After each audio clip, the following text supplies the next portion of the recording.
กายสังขารบ่นานหนอก็แก่เฒ่าชีวิตเฮาจะอยู่ดนถึงวันใด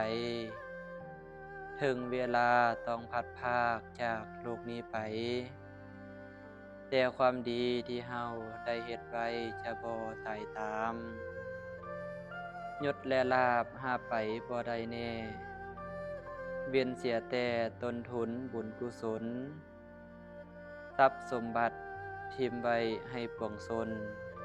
แม่ล่างของตนเขายังเอาไปเผาไฟ สุขสบายดีสุขีเจริญพรออกตนญาติโยมท่านสาธุชนทั้งหลายกายสังขารของเฮานี้นับมือนับแก่เท่าสาราไป เมื่อเกิดขึ้นมาก็มีการเติบใหญ่เมื่อมีการเติบใหญ่ก็มีการเจ็บเป็นเมื่อมีการเจ็บเป็นแล้วก็แก่เท่าสราแล้วก็ตายไปในที่สุด กายสังขารของเฮานี้จะบ่จีรังยั่งยืนไปตลอด เมื่อถึงเวลาแล้วธาตุสี่ขันธ์ห้าของเฮาก็ย่อมดับสลายไปตามกาลเวลาของมัน มื้อนี้เฮาไปส่งเขา มื้ออื่นเขาอาจจะไปส่งเฮาก็เป็นไปได้ เมื่อเฮายังมีชีวิตอยู่ก็ควร สร้างคุณงามความดี สร้างบุญสร้างกุศลเอาไว้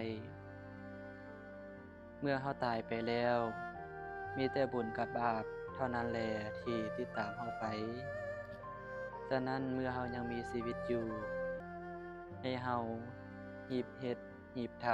ำหีบสร้างคุณงามความดีเอาไว้ บุญกุศลเท่านั้นแลจะติดตามเฮาไป ดังคำที่พระพุทธองค์ที่ตรัสไว้ว่า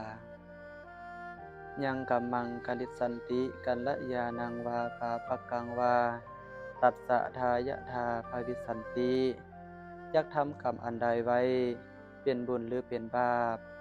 จะต้องเป็นผู้ได้รับผลกรรมนั้นๆสืบไป